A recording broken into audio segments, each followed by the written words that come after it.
What's going on, everybody? It's the Madman coming to you live at the moment, and I would like to bring an update on the 74 Volkswagen Orange Beetle. It's all good, got it running. I didn't have any way or means to make a video because I broke my video making machine. Whoops. So I'm gonna give you a recap on what I am doing and what has been done on the 74. Boom! Here it is, all back in its glory. Best it's gonna look, because a couple little things to do here and there. Got to put another taillight cover on. Brakes are all done. New half shaft. And looks good. I am pretty finicky about getting all the cables hooked up for the heater, even though, most people drive these in the summer. The interior is as far as they would like me to go with this, so that is fine by me, because I vacuumed, got most of the crap out of it. Honestly, the biggest problem I had was the emergency brake. Somebody had slammed this down hard enough and bent the tab right out of it. So welded a new little tab in there and got it working. As you can see, like new again.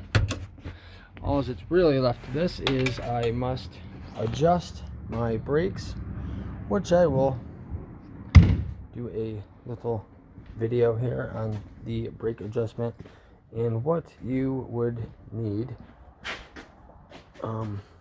But tie rod ends done, all adjusted. New shoes. Just gotta hook the throttle cable, or the speedometer. Yes, speedometer.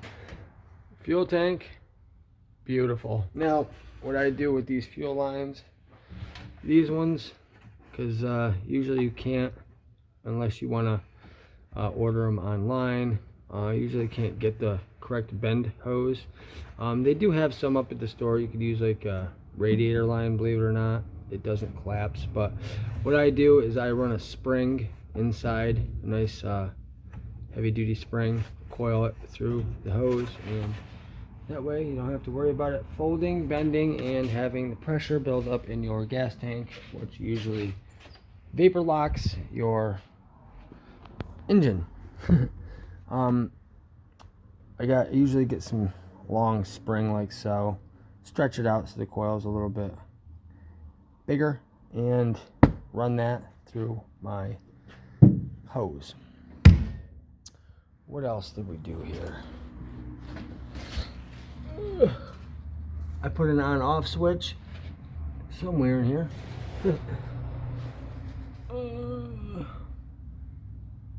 At least I thought I did. Where is it? Oh yeah, I did. Right here. I like to just put an on-off switch in the line. I use the braided gas hose because you don't have to put hose clamps on it. It's nice.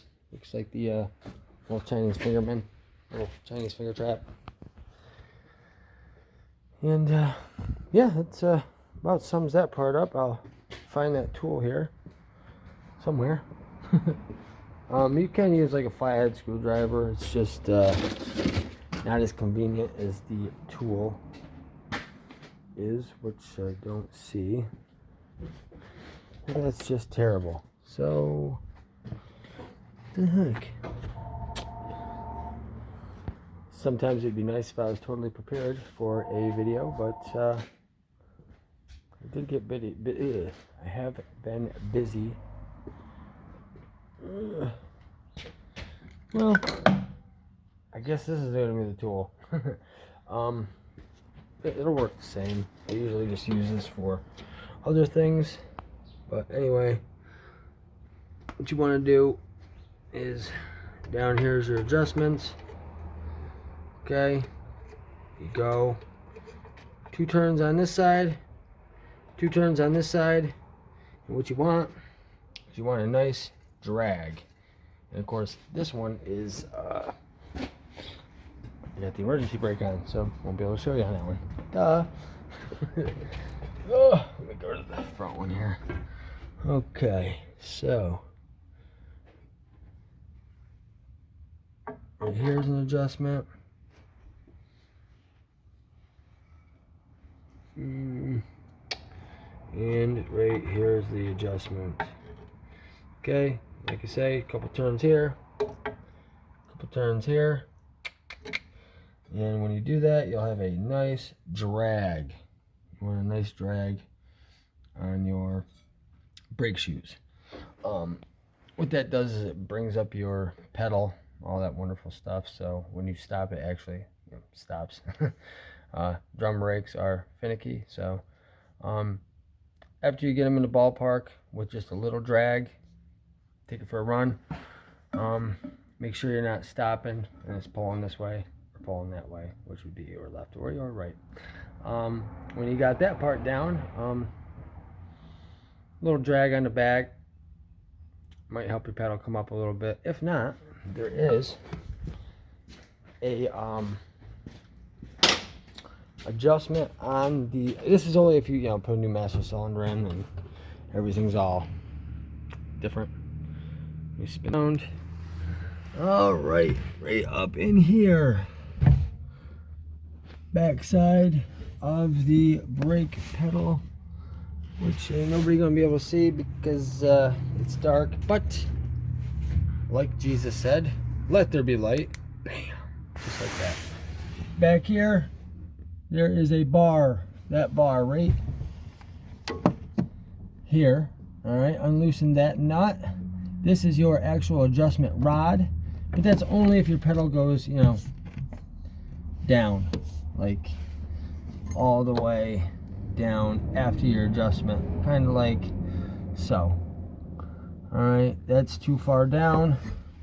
And of course, always check for leaks in your line. This is all brand new lines, hoses, always put new hoses on. Wheel cylinders, there's not too much I haven't done. Definitely a lot cleaner than the last video, that's for sure. Got a little mess back here still to deal with because that fuse just shouldn't be there. I call that a cob job or a ginsu. It's good for the moment, not good for the long term. But anyway, let's fire this bad boy up and y'all tell me how this sounds. Now this motor was new at one point, but like I always say, them crate motors, junk. They're not necessarily junk, it's just you might as well just rebuild your other motor. Because this one, there wasn't one bolt freaking tight. The whole casing, everything, nothing was tight at all. The guy literally put it in about probably 15 years ago, and it just sat, and he didn't do anything more than that. So I guess you could say it was brand new. He literally didn't get to drive it or nothing. He had some financial problems or something along those lines. And so as I was wrenching, I noticed the motor was, I had it running, and I seen one of the well, I'll show you. I seen one of those bolts rattling. I said, what the heck? So every one, that's why there's some oil down there. Every one of them. So I went around, torqued every one up to specs. I think it was 14 or 22 for the torque specs on those bolts. I'm not 100% because every one of these motors is a little different. I mean, it ranges from the 1300s to the Super Beetle. So there's not much. I think it's just like a small percentage, but it's always good to look that up because I don't have a book right next to me, and my brain is fried from all these bugs. Really bugging out here. So yeah, let's get to the fun part, the starting of the bug. Here we go. Alright.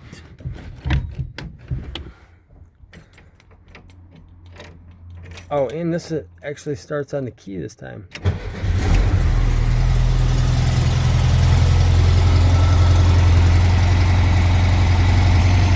What's good? Another wonderful job by the madman.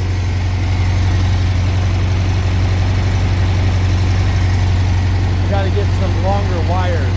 I don't know what the heck those are. Somebody must have thrown them in the box.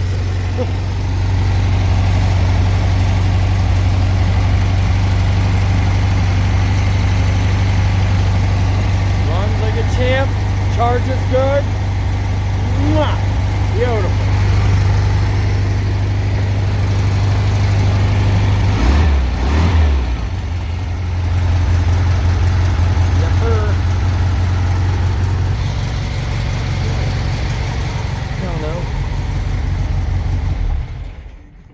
I'm really bright, so I'm gonna put the shades on because I'm really lighting up the situation here.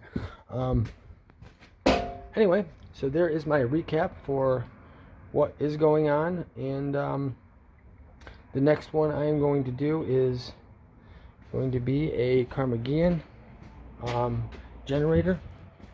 I will run you over and show you that real quick before my timer's up on this. Right, good. Volkswagen Central. Always got the cool stuff in the background. What in the heck? That is a snowmobile. Moped. Snowmobile. Snowmobile moped.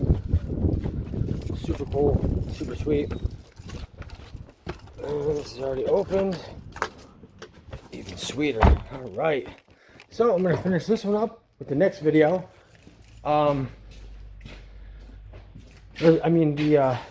What's coming up next on the next video is the Carmageddon and the generator and how you can do it without taking the motor out. It's a beauty. Definitely a nice one. Did this one a long time ago. Definitely nice. Convertible. What's good? The only problem I have with this one particularly is the size of the carburetors. The freaking 38s. Something like overkill. But anyway, yeah, I did this a long time ago. The only thing I did not do was choose the carburetors. I do as I am told because they'll find out. And it's got a little hesitation. I mean, once it gets going, it's fine, but I like to be able to take off. And one more thing, this is probably in 2 weeks, but we have the roof all done for the van. Still have some other things that are going on. I'm still gonna paint the actual top itself before we put this in. I'll do a whole video on how to put the canvas in because I'm that guy. I am the master. I love Volkswagens, and you know, now you get to see what's up in the Madman's V-Dub bugging out world. So with that said, y'all don't forget, like, subscribe, smack that bell, and I will catch y'all on the flip side, y'all.